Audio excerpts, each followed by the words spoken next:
discussion for the proposed or fact-finding information for the subdivision to be built south of Dayton.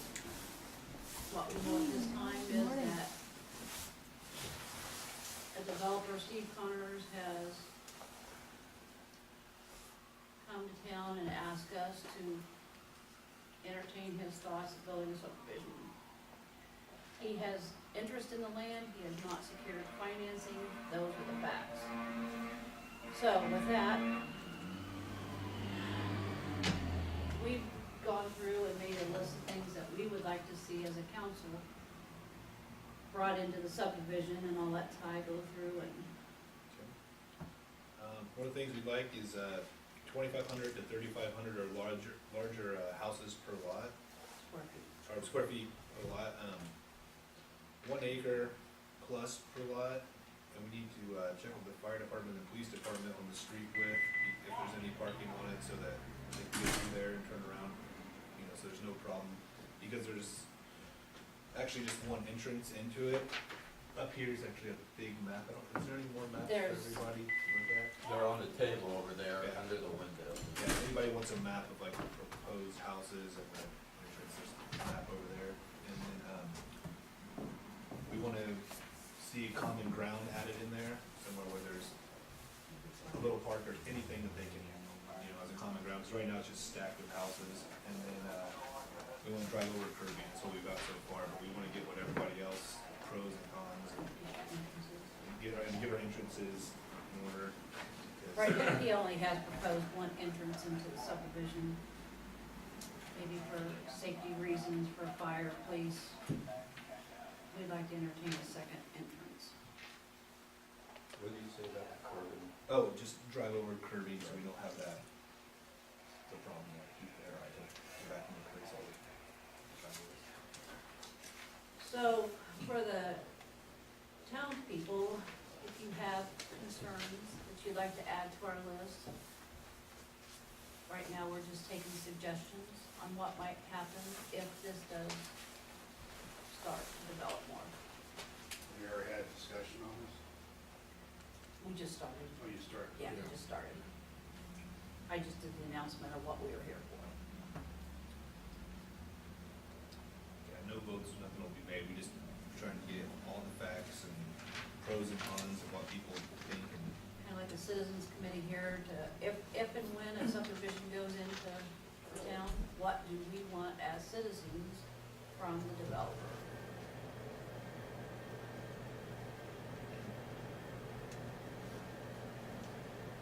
Comments?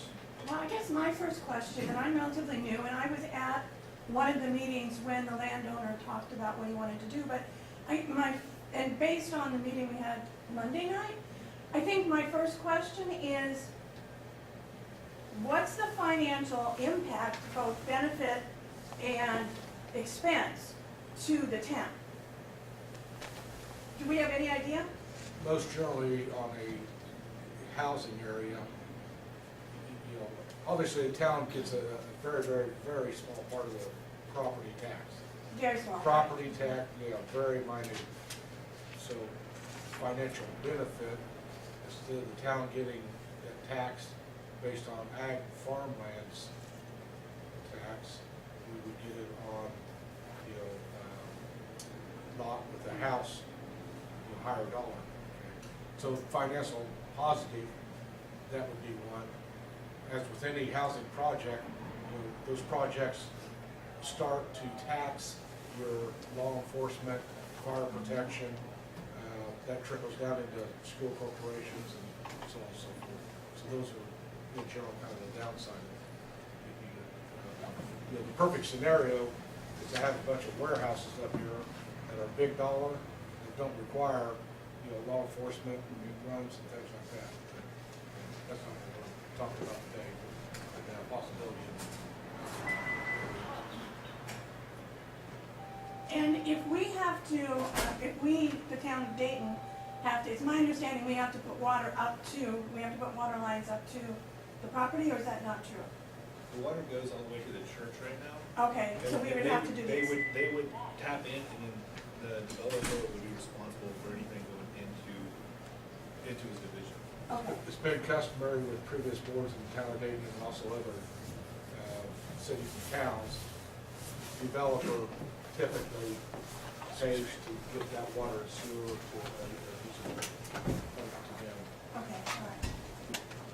Now that's, this comment, that's if you do, if the town decides it wants to annex and provide water and sewage to it, this gentleman can do like the rest of the developers can do a subdivision in the county, but they just can't have these small, high-density lots, so they can hook the water and sewage.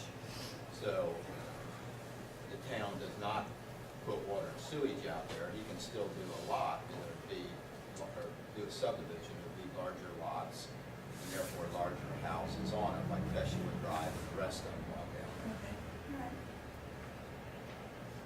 To those of you that just walked in, basically we're just having somewhat of an informal, meeting to find out what the town's people would desire in a housing addition. Nothing's set. We've only been presented with a map from a developer.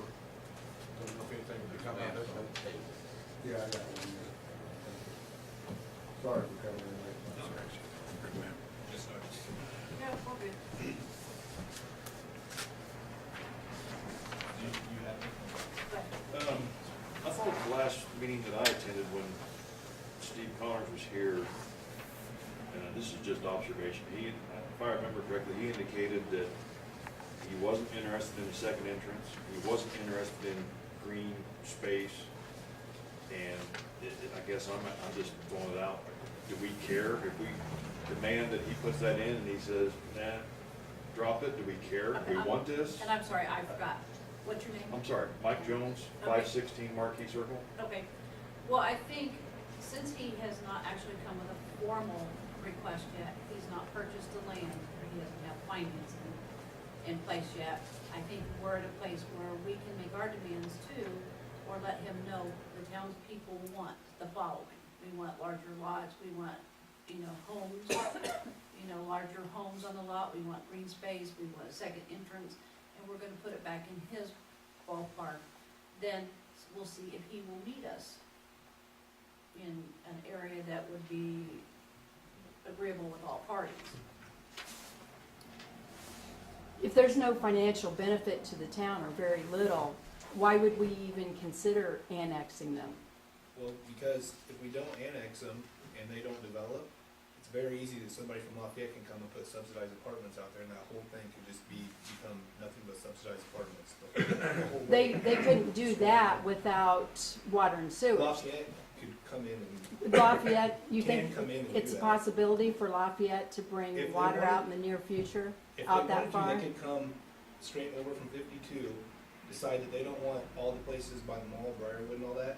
That could just become a new huge, subsidized, this is gonna move everything to Dayton, basically, to right here.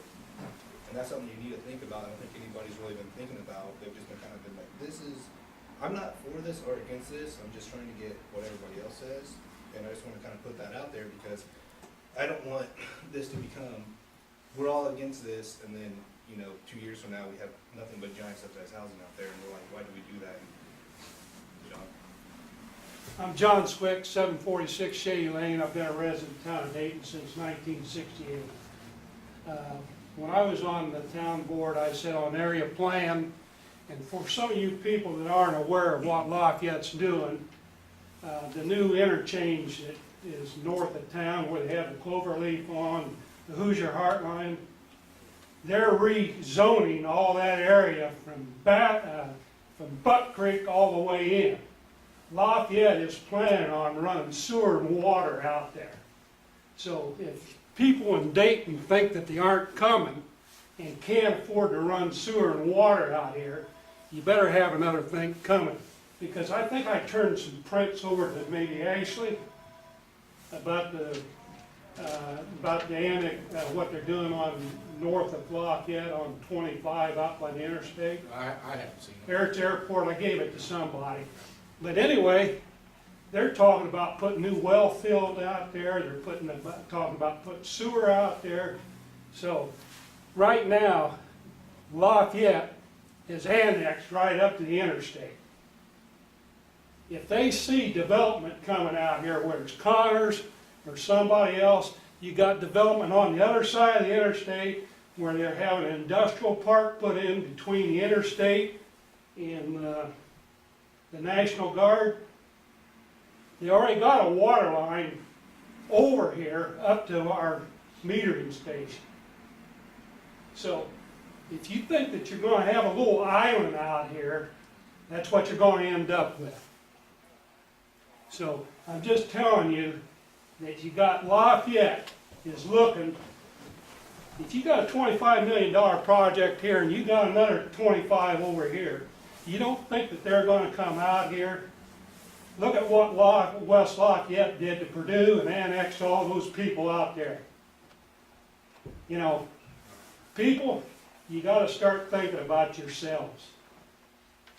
And yes, it'd be a nice addition. We held out the board when I was on there. We all wanted R1, the big lots. You got an opportunity now to have R1. You got an individual that's willing to work with the board. And like he said, this is just a rough draft. Right now, he's trying to figure out what you people in the town would like to have out there. He's been here when I was on the board at least 3 times. He's answered every question. I think he's willing to work with you. This development isn't going to have 108 houses in 1 year.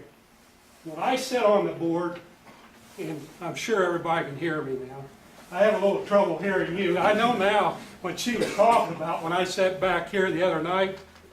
Very difficult. I mean, I commend you, Cindy, for saying that, because I didn't realize it sounded like they were up there mumbling sometimes, see? So if I'm yelling, that's because I'm trying to get, make sure everybody hears it. But the thing of it is, he told us he thought maybe 10 houses the first year. And then see how it goes, And this is a long-range plan that I think I commend you people on doing, to think about how you want this developed. And I can see that it'd be beneficial for the town of Dayton. I'd like to say something. Okay. Johnny's been out here 3 times with almost no information of value. He changed his ideas 3 different times, from 128 houses to 109 houses, now back to a different thing.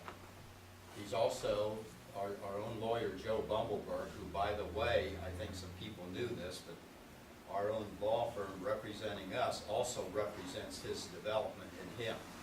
I got that from Jack Walkie and Bumbleberg, and I think there's a heck of a big conflict of interest, okay? The third thing is Steve was going to first build all the building themselves, then he's going to have his son do them, now he's going to do 25 to 30% of the building. But who cares if it takes 10 houses a year, whatever? That means in 5 years there's 50 houses, or so it takes 5 years to do 50. He's also got across the street, if it's going to take so long, why is he got the option on 250 acres of the Doris tract? That's 5 more, 109 houses. There's 600 and some houses, bigger than the town of Dayton itself. Plus he's got the options on some other farm. And then he tells me, I asked him last fall, well, what's this about apartments? And he said, well, they're over by the interstate. You don't want the crummy apartments up close. You put them by the interstate. Now, there's a lot more plan and a lot more going on than I think he's indicated and the old board has indicated in the past and everything. But we're talking about, he can still do his developments out there. But if you keep them out in the county and stuff, well, I talked to Sally Fahey myself down there last fall, and she said there's no plans for Lafayette or anything bringing, it's a different situation where you're talking about over there. There's a new road going to Logansport. There's all prime for development with the access roads coming in. This is sort of a corner you can't even get to. There's the interstate there. There's one way in and out on Dayton Road South, and you got to go way out in the country to get to the other part. What she says, it doesn't look like anybody's looking at Lafayette-wise, with the way I understood, about doing Lafayette's not interested in there. Before they came out there, they'd go north of town, up to Haggerty, where the car farm is, on both sides of the interstate, and annex all that in. You know, so, What I'm saying is, I don't want us to be Chicken Little and say the sky is falling. I think what you're doing is you're looking the negative end of it. I look toward the positive end of it. Now, I've got the floor, right? yep, you do. And I'll let you speak. As far as I know, all I see is positive part of it. And this development out here could be 20 years, 10, 20 years. What you people have, you have the opportunity to work with this individual to get these projects to what the town of Dayton would like to have and the board would like to have. It's not just what John Swick would like or Ron Coley. It's what's beneficial for the town of Dayton in this area. You know, he's probably correct in the apartments, but if that over there on the other side of the road past where our area is, if you look at it, Lafayette's annexation, it's coming right behind your barn. You know, when you sold that property there, if you were concerned about what was good for Dayton, I think you'd have something in there saying you couldn't put apartments there. Somebody could John, come in there and is- put John, apartments right There is there. something in there. Now, wait a minute, I still have the floor, right? Well, you asked me a question. so I didn't ask you a therefore, question. I made a answer that statement. question. Okay, it's your turn. Okay, Thank you very much. when we sold that property, it was in the city limits, it's R1, already rezoned R1 that somebody did years ago. And so therefore, those limits are set. You cannot do apartments, you can't do duplexes, you can't do anything except R1, okay? If I could have controlled that, if I could have done anything about it, just like selling Paragos, we put commitments and all that on it. The trouble is with these commitments, and whatever you call it, is now those commitments, the commitments you guys put on our business, they're no longer void, they're no longer enforceable. And this is the big problem coming down the road. You tell a developer, they're out for money and money only. And you put commitments on, and then 5 years later, they can't stand by the commitments and can't do them. Then what happens is you've got two additions up here that I heard you as the president of the board and everybody, the residents at one time or another, seeing that we've had a lot of problems, it's cost us a lot of money, and there's been a lot of things go wrong. So yes, we are talking, we want the future of Dayton, I want it as much as anybody else. I think there ought to be development out there, I think it ought to just be with like a Steve Connors, but we tell them what we want, like Tammy said, and we put those guidelines down, but we have to be careful. Once you give them water and sewage, it opens up a whole new realm of stuff that sometimes you can't stop, even if you want to stop it. Mike? I got a question for you, John. Being on the area plan for so long as you have been, okay, and what you just presented to us, do you feel that it's best for the town to annex and protect itself, or to keep it like it is and just let the county develop it? I believe in growth, like I heard Ron said, in the board. It's got to be in the right direction. And I would think that I would be for annexation if it would benefit the tax base, which I think it would, and it'd help the town grow. For number one, it keeps the school in Dayton. It means more revenue coming in, which, you know, we need more revenue, evidently, from what I've been hearing, you know, that we're a little short. And I think it would help keep us going. If you keep growing, you're gonna, it shows that people, and the type of homes that are coming in here are the type of homes that we were looking for, you know. You're looking for R1 lots, which is over 10,000 square foot. Yes, there's some things there that Ron brought up, that he came out here in some bigger houses, and when he met with us, he cut it back from 120 to 109. I just think that we need to keep our ears open, and I think what you're talking about now is, when I was on the board, we had the Dayton Lodge. It's not I forget what they call that now, but it's more binding than what you did with Perigos. And I appreciate what you said, because that answer needed to get out about the property that you had behind there, that you did put commitments on there. And that's why I asked you that question, because there's been some scuttlebutt out and around that you didn't try to protect it, see? So I appreciate your answer, Ron. There's scuttlebutt. And did that answer you, Lena? Yes. Okay. John, Thank you. I think you see from my landed property that I try to protect everything. I think you can see that I don't cram stuff on. There used to be 26 houses allocated for that property, which we did away with. I've always been for growth, I've always been for the town, but I do know this, that the growth we've had in the last 20 years has cost the town, it's cost the town a lot of money, higher taxes and everything, and a lot of headaches. And we're not in debt because we don't have the money, we're in debt because our budget, we overspend our budget. There's a difference there. I didn't bring that up. You brought that up. Well, you did anyway. But we have a school that's at capacity, so that means more schools and stuff, who's gonna build That's right. them, and I guess, look at fire departments and all that. But I'm for controlled development and growth. But we've had some things that everybody agrees with up by the interstate with 3 gas stations now instead of restaurants, because apparently we did something wrong. We have 2 housing additions where we have a lot of headaches, and we just have a lot of problems, and we don't want that to occur again, I guess. My turn. Can I answer that?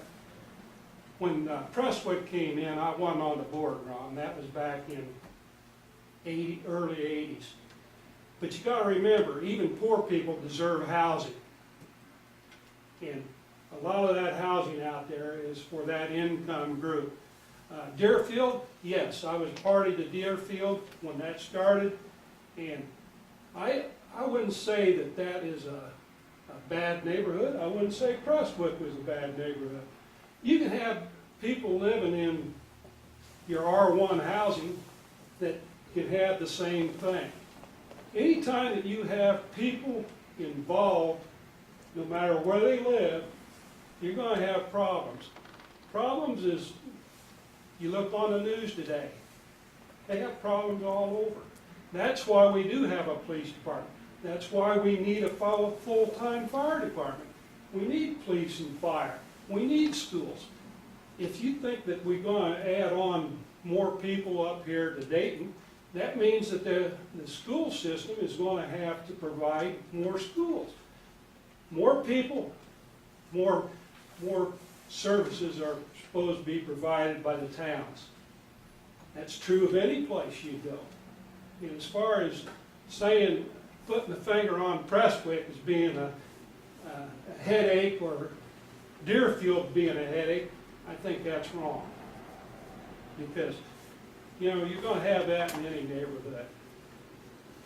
That's on tape for the old board saying it many times. That's not my thinking. I'm saying, I'm telling you what I heard coming as a resident of these meetings over the years and being a town clerk over these years, that you and the board, and you several times and in the back room, said about problems up there. That's all I'm saying. You're saying in the back room, that wasn't at a public meeting like you're bringing it out. There's a difference, Ron. Okay, well, I'm just And saying there's a lot. I never there's called a lot it of ghetto things. like I've heard some individual up there call. Okay, John. So, excuse me. Let's Okay, ma'am? I'm sorry, I didn't introduce myself. Go ahead. I'm Carol Lincoln, I live at 7315 Wesleyan Drive. I've been at several of these meetings, and I just want to say it's clear that there's bad blood in this room between a lot of the people. But we're here today for a limited amount of time to talk about this project. Can we talk about this project and hear from some of the other people that are in this room? Yes. We're doing Thank you. Ron? Yeah, I have a couple, Ron Merkel, 756 Shady Lane. I have a couple things I want to talk about. First, as far as income, Yeah, it's a small amount of income for tax dollars, as are all of our properties that we have. And as a council member, we figured out before how to use them dollars to take care of our town. That's your job. Just because it's gonna be a small amount doesn't mean that it's not a benefit to the town. If you add people, you're gonna add businesses, you're gonna add other things to the town that make it grow. The thing that we need to find out is what do the townspeople want? Do they want a little Carmel, or do they want Dayton to stay as it is? I don't think that there's been enough research with the board members to really go out and say, what do we want here? What's our direction and where are we going? I mean, Ron has his idea, Ashley has his idea, I have my idea, but what does the townspeople really want? And I don't think really it's a matter of money. You're gonna spend the money anyway, you're gonna find out where to get the money. The matter is where do we wanna go and how do we make it a great little town once we get there? And So, that's why we you know, had this meeting today. well, so I we know, can but start. we're having a meeting, but I don't think that anybody on the council, and I'm gonna throw a couple stones at myself, even back 4 years, nobody really has come together as a committee and decided, where are we going here? What do we wanna do? And I hope that's what you're doing there. I think this is the first step in exactly that, you know, Exactly. listening to the Great. folks at Dayton, Once- you know, hey, you know, this is something that's coming about. And What's your thoughts? and maybe What if you would got a like to see? committee together with some townspeople, I don't know. But, and I've heard some people talk about, you know, different areas of town. The whole town is great. We spent money in every part of town. There was some things in Prestwick that were done as a developer that we had to change, and I think that's some of the bad things. But as far as, the whole town is the same. There's no area in town that's worse than the Well, other. one of the things Tyrone has on his list is paying attention to street width, you know, so you can get emergency vehicles through, you know, proposed addition, and, you know, make sure that driveway approaches are cut, and, you know, things like that. And I think Steve, when he presented it, first of all, he's all for wide streets, wide driveways, longer driveways so people aren't parking on the road. Right. And we just need to hold him to that. And you talk, he's going to change his mind on several things, but as a council, you have to stand fast in what you want and keep him there. And But we but I want to be heard a few representative things, of the town, sure, so. but I heard a few things from a couple people, and you guys work for us, so please don't get your personal feelings in the way. Look at both directions. Sure. That's all I gotta say. Scott Swift, 216 Dry Drive. Ron just, right, what I wanted to say is, when you just look at tax base, that's just one part of revenue. You need people living here, expand their base. I've heard many times that we'd like to see some more businesses in here. This is one way to do it. We have a landscape business, you have a woman down here has a little craft shop, liquor store, car lots. These people, I hope, will frequent these businesses. And so as tax goes up, we get a portion of that. Also may attract more businesses. You have to, people wanna do a restaurant here, and I think everybody, since the Brown Cow closed, everybody liked a restaurant. So that's just one thing. It's not just looking at the property tax. But cities all over the nation, they annex places because it increases your tax base. There's a reason why Fed annexes other places, because they want those tax dollars. Second thing is what I've heard quite a bit is keep talking about the school and school and school. That's a separate government sub-political division. And they always take care of themselves. TSC always shifts boundaries. When one school loses kids, they switch over. I heard this year, or starting next year, Dayton's going to be able to enroll in school. And how education is going, little schools are kind of specializing in a little bit where some certain programs are. So I don't worry too much about TSC in the school. That will take care of itself, always does. But I myself am in favor of this subdivision. I hear about Deerfield, where I live in Prestwick.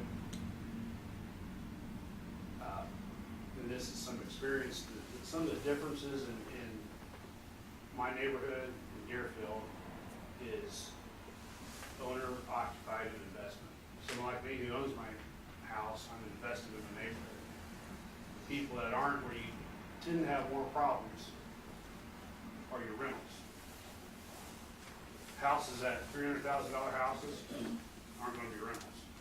And if they are, they're rented to people with a lot of money that might just be here a little while, maybe executive at a Purdue or Purdue, something like that. That's where you really get the problems in your neighborhoods. And so if the board, when you take a piece of property and if there's the right restrictions and covenants, so you get the type of building like R1, fight the apartments, fight the smaller houses like where I live, that one day will be a rental. I think you're gonna be better off, because that's in my professional experience, and you can drive through well, you can drive anywhere in town, and you can pick out the rentals. So, I think town needs to grow. Otherwise, if you don't grow, you die. And when you look at some of these other towns, even in this city, in this county, some of them look really dumpy because they just get stagnant. So we need to guard against that. You can do this the right way. Both sides, it's going to be some give and take. The board might not get everything we want. We might get some of it. So pick what's prioritized, whatever the most important, whatever the least, and then negotiate. Thank you. Do you have anything to add from the fire department? I think Ashley and Tyrone hit it. We don't want another Benjamin crossing where the road's not wide enough, where you got cars parked on both sides of the street, you can't get an apparatus in. And then, they changed it, said you can't park on the street, but the lots weren't deep enough to get off-street parking. Right. That's the only thing you need to look at. And then there's a subdivision ordinance he's gotta follow, and he hadn't presented a preliminary plat yet to show you the setbacks with the side setbacks, the front setbacks, and the street width yet. All he's giving you is the preliminary Right. sketch. And what about the one entrance in, is that a problem? Not really. I mean, you can go all the way around, it's not like he's got a dead end where you have to have a cul-de-sac to turn around in. So you can go in and go around. Police In terms department. of public safety, one entrance isn't a problem. I mean, the chances that'd be blocked if it is hard to get. Yeah, but I remember a few years ago when the tornado came through Dayton, we had 3 days we could not come in. We parked at the church and walked across the bridge coming in. Well, I'm talking about for, like, if there's a, one-time event where you're gonna go in and That's no different than Pishwall, it's got one entrance in. You know. Shady Lane has one entrance in. Does the police department have any comment at this time? Anything that you want to add? Worst case scenario would be adding one body, but that's gonna be something that you're gonna address as it happens, talking years down the road, putting 10 and 20 and 30 houses till it gets, even if it was up to capacity at 100 houses, at that income level, Scott Swick's exactly right. He's familiar with that. He works with police in Lafayette. He knows what he's talking about there, and I agree with him totally on that. We're gonna be having the type of people in there that are potential victims, but it's not going to be problem areas as high density can be at times. For the gentleman from Peshawal Drive, do you have anything to say? 'Cause I mean, Yeah, you're right next to what's gonna be happening. I mean, Yeah, it's considered Dayton still. I appreciate it. I do, and, it's just really my perspective. I'm not against the subdivision. I understand the income that it would bring to the town to some degree. I live south of the area that's being talked about, and, I located there because I wanted to be in the county and didn't want to be in town, although I respect and have liked the town of Dayton. That's why settled south of Dayton and not south of Lafayette. So I also have Dayton in mind when when I'm giving my perspective on this. And I guess my only concern still remains the numbers. I understand what you're saying about the $300,000 homes and if we're talking about 50 of them, I think that's probably realistic that it could stay in that range.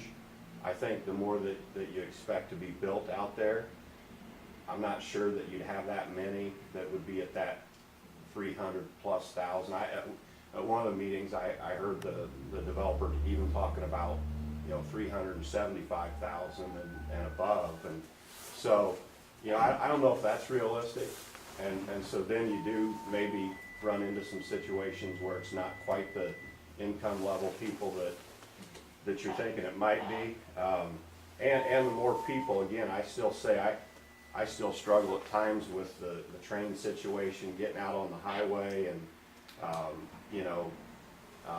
the more people heading out that direction from work each evening and during, at the end of the school day and so on. I think those are things that really need to be considered.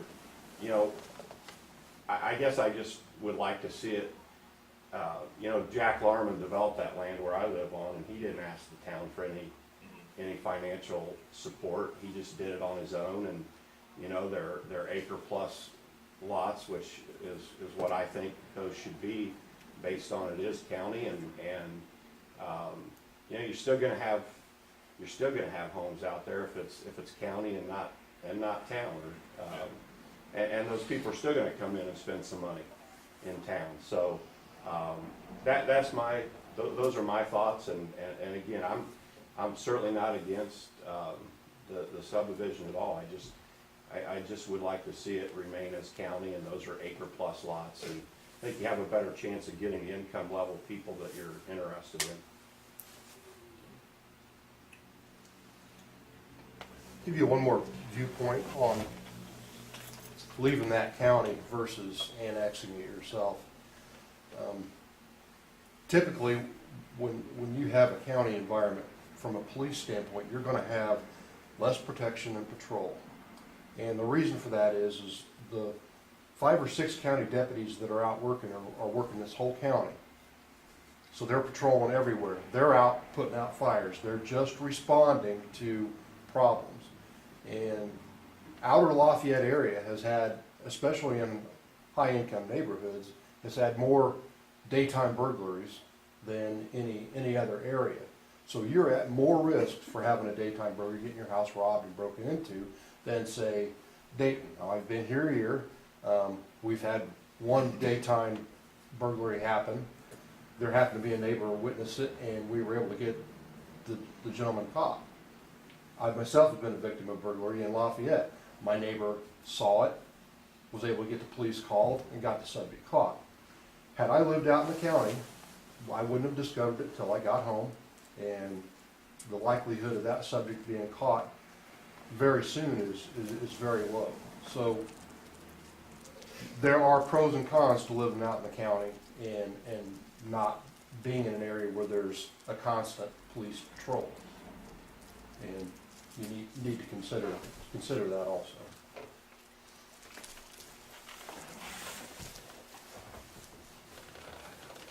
But in the county, hire more police.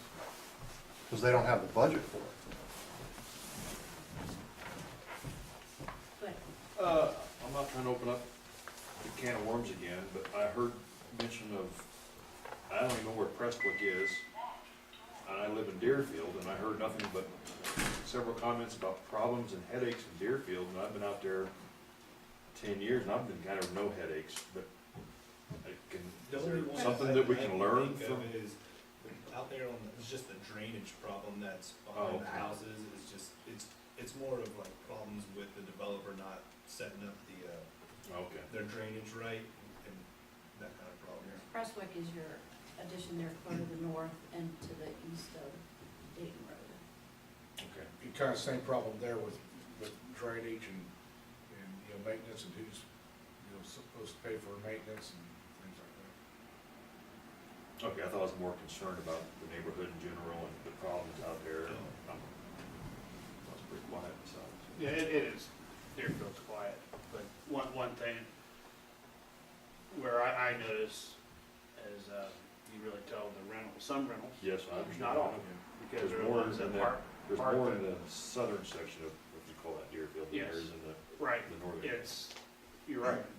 Yeah. The houses on the north side of Clifton Falls are sell for a little bit more, south side where I'm at. And that's what concerns me, is what the rentals is, because I want my house to have the most value as it can, try to keep it nice. And then it's surrounded by rentals, and sometimes they park in the yard and they don't go, and have weeds everywhere. You're It's exactly not- right. You can pick Just not it really up. invested in the community. Right, they're temporary, they have them renter a year, and then I'm gone. Yeah. And, you know, and they're the ones that, the big thing, months ago, with the trip that we, 3, 4 in the morning, you ride a motorcycle, dirt bikes up and down the road, you know, it's, good neighbors don't do that to each other, people, they don't care if it's temporary. Ron? Yeah, this gentleman touched on something, I just wanted to kind of ask a question. He said that, he didn't want the town to finance the developer. There's no talk of doing that, is there? Okay, I just wanna make sure.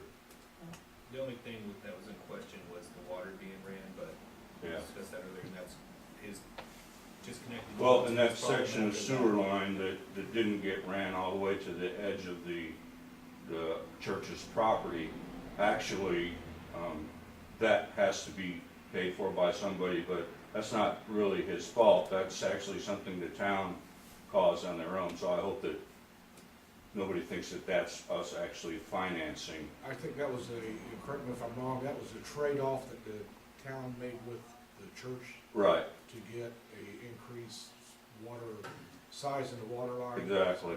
So if the town made that trade-off, if they need to go any further to the edge of the property, I think that's the town's problem, if they made that trade-off. It's not fair to make somebody else pay for that. That may be something that be part of the negotiation. Could be. Lena, I have a question. If there was this new housing thing built, would that help affect our water bill because there'd be a higher rate of water that we'd be using from Lafayette? Or lower the bill? Well, you get into the same situation as Lafayette. You know, Lafayette has a tendency, especially a couple of the people that work there say that we increase the sale of the water to our people.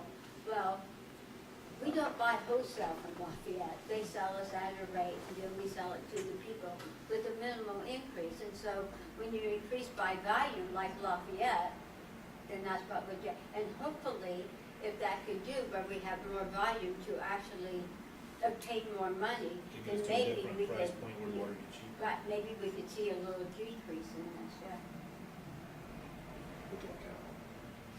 Yeah. Well, you're probably Never never gonna see make an promises. increase, but hopefully you won't see an increase. That's really the goal.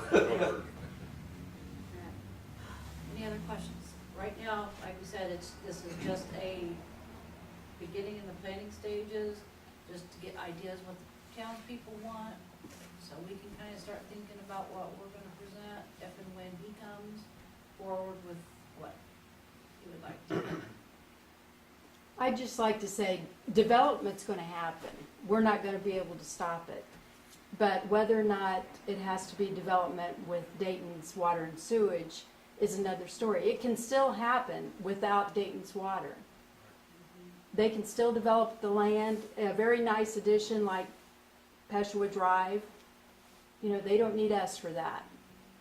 And there's But no, will developers do that, Cindy, going in with the R1, you know, and then all of a sudden we still have, you know, a third of an acre. If they do a major subdivision like Ron was saying, then, and that's the issue here. The issue is whether or not the town wants to take the steps right now to protect itself. Protecting us is the answer, annexation. Protecting us is the answer, letting the county do it. But right now, it's up to us because we are in the ballpark here to protect ourselves. And I think that's what needs to be done. And this developer coming in has to do a fiscal study with all the new annexation laws, and it has to be presented what down the road is going to cost our town. And so, but I think the major thing right now is protecting our town. Are we going to just let the county do it and end up like what Tyrone said, whatever? Or are we going to see to it that we, as a town and as a community, says what goes in there? I think that's a big major thing right now, just to protect ourselves. If you don't annex, how do you have a say in what they We can don't. and can't? So basically, it's if you want to That's annex it. and have any say or not. Right. That's a problem right now as it stands. And there's no way that Lafayette can come out and annex Dayton without Dayton's approval, right? No, we're No, incorporated. we're Right, incorporated, right. yeah. Right. And so They I can go think around that's, Yeah, but that's Right. not Dayton land, so they could take it. I'm sorry. Yeah. That's not Dayton land, but that's Right, county. that's They what I'm can- saying, so basically you want to annex, Yeah, if you so want that we don't any get chance of Lafayette. protection at all. Yeah. yeah, But I think when we annex, the key here is when they annex, I'm for the development too, Right. and I'm for acre lots and bigger houses. But if they annex, right now you got 4 subdivisions out there in the county that are beautiful subdivisions with high dollar houses on acre plus lots. Inside our city limits where it's already been annexed, we don't have that kind of housing because when you annex, it sets up the formula that you can have R1 or R1 higher density, and it's almost impossible to fight. And the key here is to find out before you annex, when you annex, does that mean that we have control anymore? Like, the land we sold is inside the city limits. This board cannot do anything. They can have 3 3/4 houses per acres on that 80 acres. And we can't do a darn thing about it because they're in the city limits and they're annexed and it's R1. You know, there's a lot of difference on what he's proposing here. That's medium high density R1. If right now, tomorrow, we annex that, he could go and put 156 houses instead of 109. He can even ask for R12, a higher density than that 156. And it's, G and L had that, we couldn't have stopped it, except they asked for that high, they asked for those extra 12 houses, and that was the only reason they gave us an out. And all those people went down there, and we fought it, but right? Add another 45 houses to that plot right there. That's what he can build when it's R1 inside the town limits, unless you find out that somehow we can overstep the area plan and the local laws and say now on R1, and I don't think that can be done. You got R1 land in the city limits, but we're gonna set our own rules and say acre lots. You can't do it, so he can step in there and immediately, the way I understand what happened up here north of town, when Bill Long years ago bought that, it was supposed to be a different type of housing and everything. And they said, the comments I say were, they sold it and it was immediately sold to another developer. And that developer didn't do what the first one said they would do. Kind of uncoupled it. It uncoupled it, and so that's why, and the problem we had up there is we're doing entrances and there's breakages in the underground lines and stuff that the developer didn't do because there wasn't, this was way back 100 years ago. Because it was a cheaper developer that didn't do it right. But out here, the key is better check what you can do once you annex it, because I think they can put 156 houses on that piece of ground. I think with the new annexation laws though, once a commitment is applied, I think now they have to abide by it. And so that's what we have to find Yeah, out. we had to find, because wasn't it years ago? Right. Dayton voted on something and, not annexation, zoning, an area plan changed it and said, oh no, we're gonna change it. Right. So You I guys don't have don't to say, think we're doing what we it's want. like that, you know, on a couple of things I've read, but that's what we need to find Right. out. That's Well, what we have a once lawyer. it's designated R1 or whatever, they're not gonna be able to just change it. I think Ron's giving a little doom and gloom there. They can't just change it without the town and area plan saying, you can change it from R1 to whatever. You know, it has to go through the process, and that can happen to any zoning. That can happen to an R1 in this town right now. So, and as a board, you guys have a lot of control over that, so, I wouldn't really worry about the doom and gloom side of it. Well, I think part of what Ron was pointing out was, yeah, it's R1, like you said.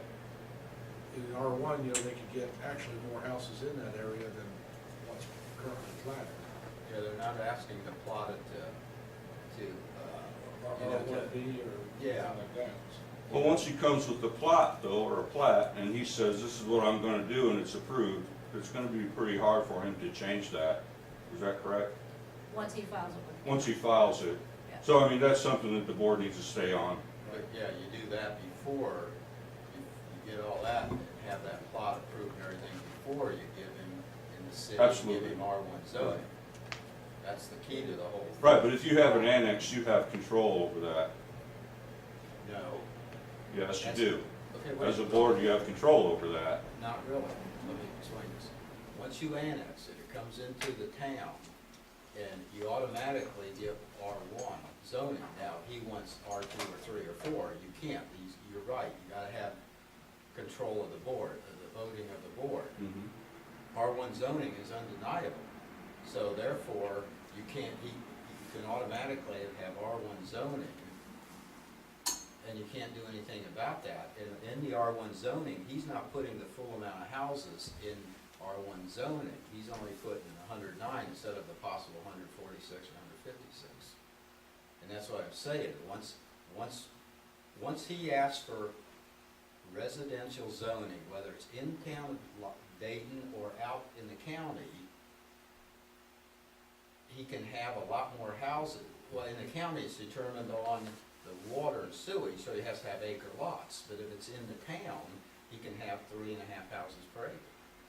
And there's nothing you can do about it. You can't Now, control if the he wanted size. duplexes, you could. The town board could vote it down. If he wanted 3-story apartments, the town board could vote it down. So what you're saying is if, as soon as we annex, it just becomes R1 period, there, nobody has any, Well, he's still And got to say apply for over- R1, but you can't deny R1. It's just like the ground we sold is R1.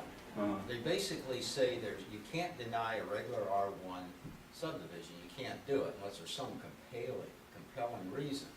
But that land we sold was already in the city limits, it's already R1, and hopefully that will always stay farm.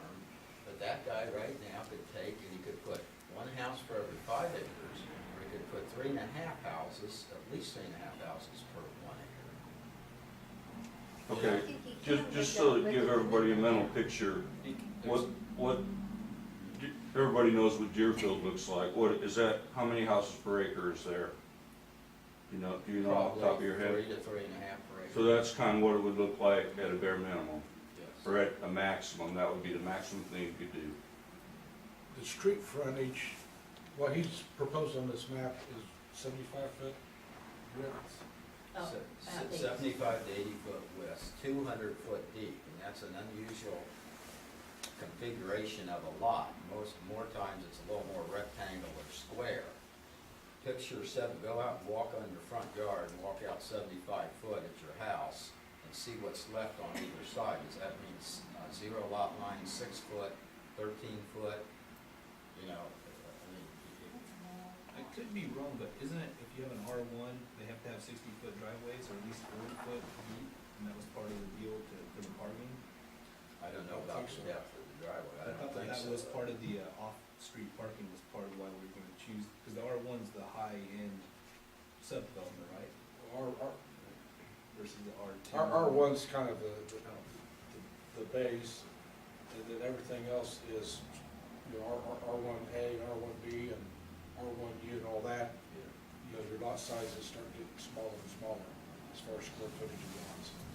Like R2 is duplexes, R3 is 3-story apartments, but under the R1 is residential, there's several categories. There's R1A, I think R1B, stuff like that. When G&L was doing that, they were going after, they had guaranteed R1. They had a guaranteed 156 houses or 146. I think it was 156. They were trying for that 170 some houses, another 12 or 14 houses. And they're, It's like our way. R1A, and that's where it gave us the loophole that when all the citizens packed that room down at area plan, they could vote against it because they were asking for that exception.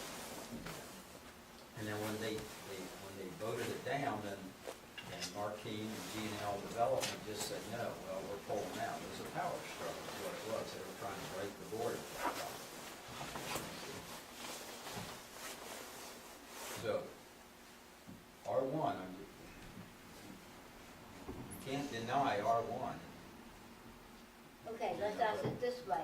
But you You have might not you might not be able to deny R1, but with the commitment of a 2,500 to 3,500 square foot house, that's what he has to build, right? But he doesn't have to do a commitment for an R1 subdivision. You Yes, only he have to- does. No, he doesn't. For him to get water and sewage out here in the annexation, I believe he does.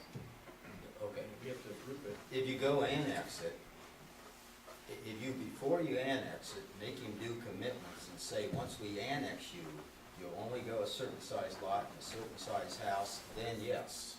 Right. It's But if gonna you be a don't- fine line. You gotta do that To all make everybody agree. before you annex it, before you Right. do it. Or you're sunk, when you can't do it after. So it looks like somebody can explore that idea. You figure I'll out talk what to it is. Sally and I'll see what, And I think you're playing that right, you can learn it too. and I think we all ought to know what's involved, what Lafayette is looking at out here and what areas, and maybe John Swick is right. I mean, maybe they are heavily looking, but it wasn't explained that way by area plan last year, as far as last year, there's too many other areas, I mean, that might be 30, 40 years. Well, that'd be where they got all these new buildings too out here, all these new businesses, they're totally gonna be working right there, because they could have all these people with their. Do we have an area plan representative yet? from Yes. the board? Just nominate Tyrone. Oh, okay. Just, Sorry. We can do a lot more checking, we all, there's a lot of things to check on. Yeah. Okay, anybody else, immediate questions? Okay. This will be continued at another time, but for now, meeting's adjourned. And we're gonna have a utility meeting right with, Everybody can leave. Yeah, you don't We have have to to have stay. another meeting up here to take care of some other business. You mean a personnel meeting? No, Cindy, it's an open door, you need to come, it's an open door. Need to film it? I wanna call No, this I- a select board meeting. How you doing? All right. Utility. Oh, I'm not gonna hit you. We can listen Just to talking that. about. Court's in order? Meeting's in order. Really? You remember those things, huh? You can have So, it. here to decide which. put in their trash, right? Person we're gonna say retired from the utility court, I'm gonna do both of them today. No. Janice and Deborah. And so, we're just gonna take a vote real quick, and then we'll be done with it, so. All in favor of, make a motion to vote on, I'll make a, before we do that, do you have anything you wanna add to this before we? No, my recommendation is that Janice will farm. Will farm. I make a motion for Janice Wolfong, your utilities court. I would second that motion. all in favor, signify by saying aye. Aye. All opposed, same sign. And, motion's carried. Janice Wolfong is new utility clerk. Temporary 90-day trial. Right. 90 Good. day probation. Meeting is adjourned. All right.